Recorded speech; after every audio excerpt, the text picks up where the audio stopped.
Semangat agama adalah mendekatkan seseorang kepada Tuhan. Semakin orang itu dekat dengan agamanya, maka seharusnya semakin dekat orang itu dengan Tuhan. Dan semakin dekat orang itu dengan Tuhan, maka semakin kelihatan sifat-sifat Tuhan.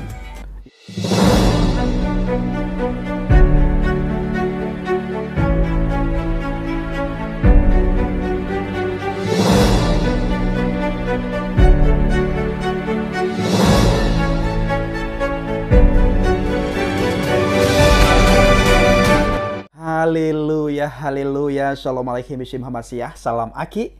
Aku kabarkan Injil keselamatan. Bapak Ibu Indonesia Tuhan, ketemu lagi dengan saya Evangelis Avraham Effendi Usman. Bagaimana kabar saudara semuanya? Tentu luar biasa. Yes, wow, kita itu sangat istimewa. Nah saudaraku, para pencinta channel Injil Habaget, kenapa di dalam Injil itu ada kabar keselamatan, kabar baik, kabar sukacita, dan hal kerajaan surga? Dikarenakan di dalam Injil itu berbicara tentang satu pribadi, yaitu Adonai Yeshua HaMashiach. Memang ada banyak hal yang dibicarakan di dalam kitab Injil, tetapi semua yang dibicarakan itu menjurus kepada satu pribadi, yaitu Adonai Yeshua HaMashiach, Yesus Kristus, pribadi yang datang dari surga. Hanya Yesus Kristus pribadi yang datang dari surga dalam wujud manusia. Nah, untuk apa? Untuk menyelamatkan setiap orang. Orang mana yang mau diselamatkan? Apakah orang A, orang B, orang C? Orang yang ada di dunia ini. Dan orang yang mau diselamatkan. Karena banyak sekali orang yang tidak mau diselamatkan. Kenapa tidak mau diselamatkan? Karena merasa sudah selamat.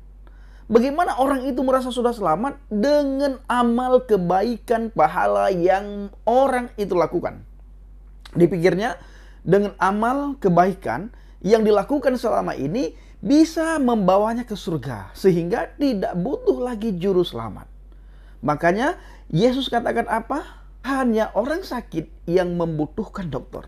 Hanya orang sakit yang membutuhkan tabib. Orang sehat tidak butuh dokter. Ya. Hadirnya dokter ke sebuah kampung itu tidak dibutuhkan oleh orang sehat. Bahkan kalau ada orang yang menolak kedatangan dokter, kehadiran dokter ke desa tersebut, sementara di desa itu banyak orang sakit, apa yang akan terjadi?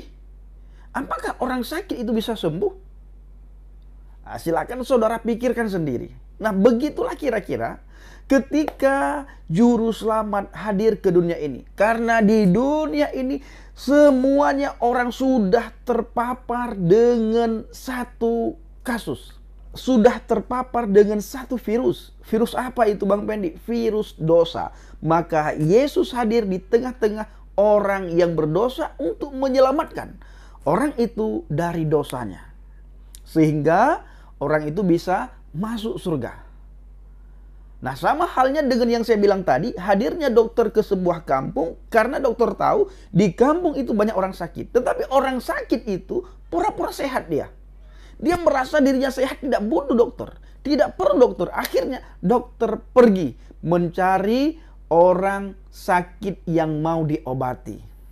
Yang tidak mau diobati, dokter tidak akan ke sana. Sekalipun dokter ke sana, dokter akan ditolak di sana. Akan diolok-olok, akan dihina. Mereka berkata apa? Kami bisa menyembuhkan diri kami sendiri. Nah, beginilah keadaan orang akhir-akhir ini Bapak Ibu. Keadaan orang akhir-akhir ini tidak perlu dan tidak membutuhkan juru selamat. Tidak membutuhkan Yeshua HaMashiach, Yesus Kristus. Alasannya apa? Karena merasa sudah diselamatkan dengan amal kebaikan dan dengan pahala yang dikumpulkan. Sehingga pahala, amal, dan kebaikan yang dikumpulkan bisa orang itu sogok Tuhan untuk masuk ke surganya Tuhan. Sehingga Yesus tidak dibutuhkan. Nah, beginilah saudaraku keadaan gereja Tuhan dimanapun berada. Ada orang-orang yang menolak gereja. Dengan hadirnya gereja di sebuah daerah, dianggap menjadi saingankah atau dianggap hal-hal lainkah, bla bla bla, dengan berbagai alasan, sehingga gereja ditolak. Bahkan ketika ada izin izin gereja sudah ada, kita sudah bangun gereja, dan orang sudah rutin datang ke gereja untuk beribadah, ada saja orang yang tidak senang, mengganggu ibadah. Bahkan ada orang yang memutar musik di luar gedung ibadah, di luar gereja, supaya orang yang lagi beribadah terganggu. Bahkan hari-hari ini kita melihat di daerah Cilegon, mereka tidak mengizinkan gereja HKBP Maranatha dibangun, didirikan. Izinnya dipersulit dengan berbagai alasan. Ya, dengan berbagai alasan sehingga izinnya dipersulit.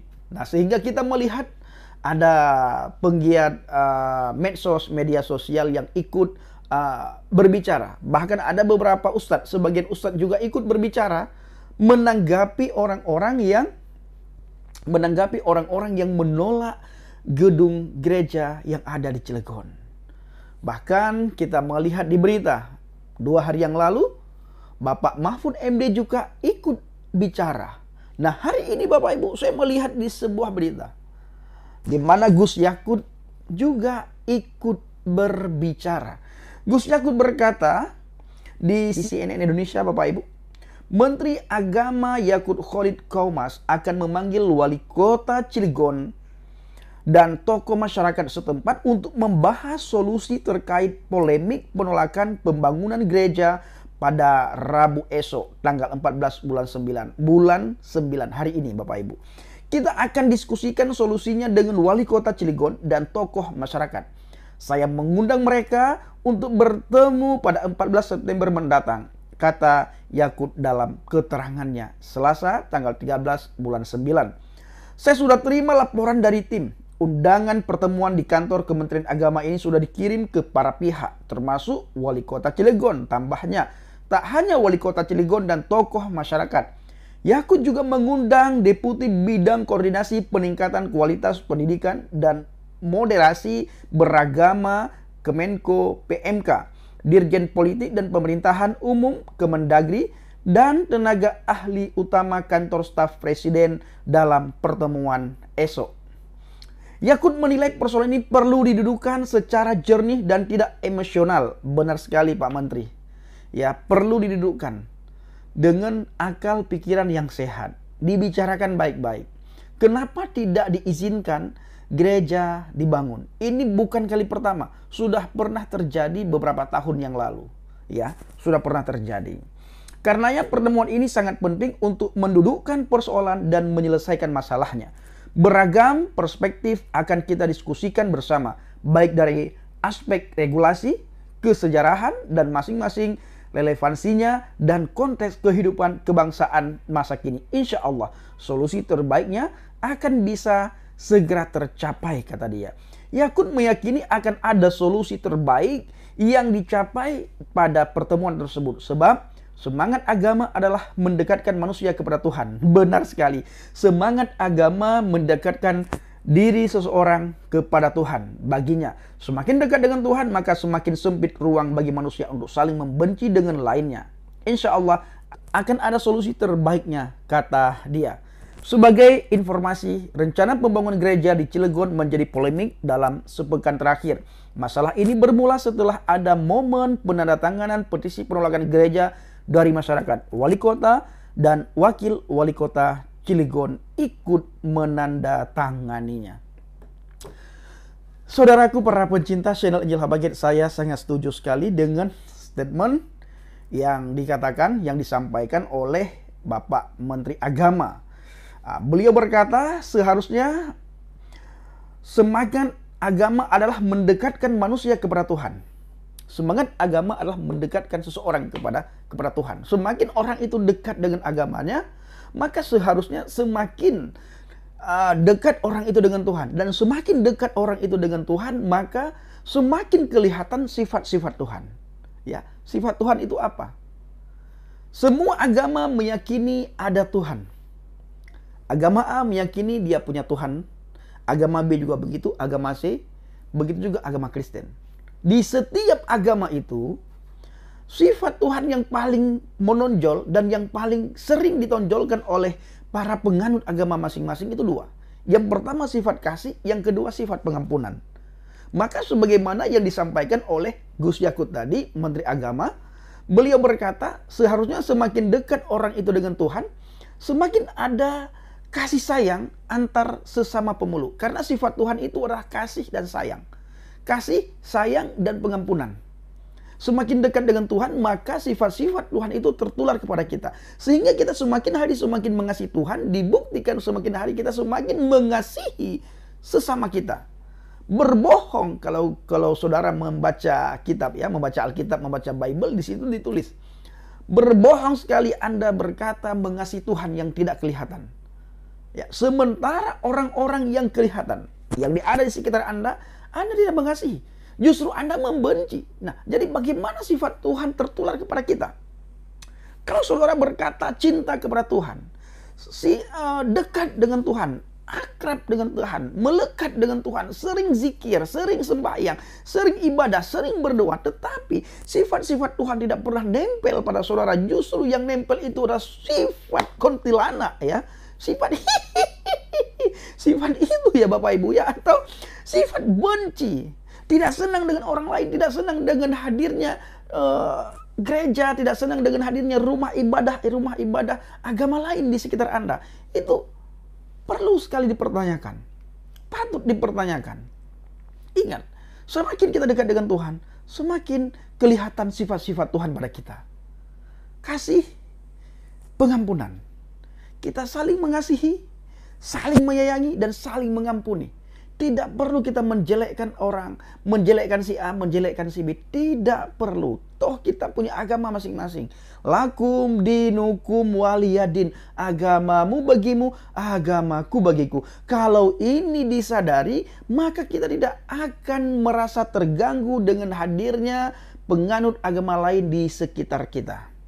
Tidak akan merasa terganggu. Jadi saudaraku, para pencinta channel Injil Habaget, saya ingin mengucapkan horas kepada saudara saya, jemaat Tuhan HKBP yang ada di Cilegon. Tetap kuat, tetap berdiri teguh di atas fondasi iman yang benar. Jangan pernah bergeser sejengkal pun iman saudara. Semakin kita mengalami hal-hal yang tidak kita inginkan, semakin dekat kita dengan Tuhan dan semakin kuat kita dengan Tuhan. Semakin kita tunjukkan bahwa iman percaya kita kepada Yesus Kristus adalah bukan iman yang cemen, bukan iman yang cilet-cilet. Ya, kun iman cilet-cilet, kun kamu orang Aceh, tetapi benar-benar iman yang punya kualitas. Tunjukkan kualitas kita. Kita bukan menunjukkan kuantitas, tetapi kita perlu menunjukkan kualitas. Nah, saudaraku, para pencinta channel Injil Habaget, saya mengucapkan terima kasih kepada saudara semuanya yang selalu mendukung penginjilan Habaget.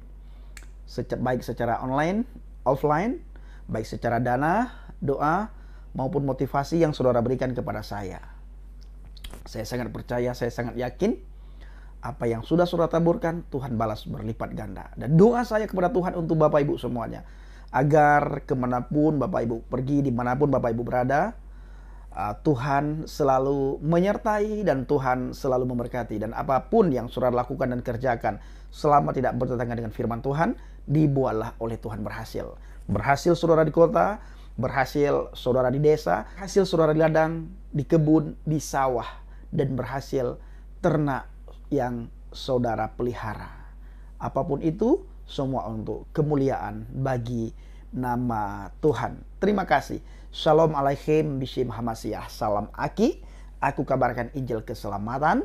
Bapak Yahweh bishim Adonai Yeshua Hamasiah. Urwah Kudes memberkati kita semua. Haleluya. Amin. Salam murtadin. Masih ada sisa kopi dari Medan Bapak Ibu. Ini mau habis. Mungkin beberapa hari lagi saya akan minta tolong sama hamba Tuhan yang ada di Medan untuk kirimkan kopi Sidikalang untuk Habaget. Haleluya.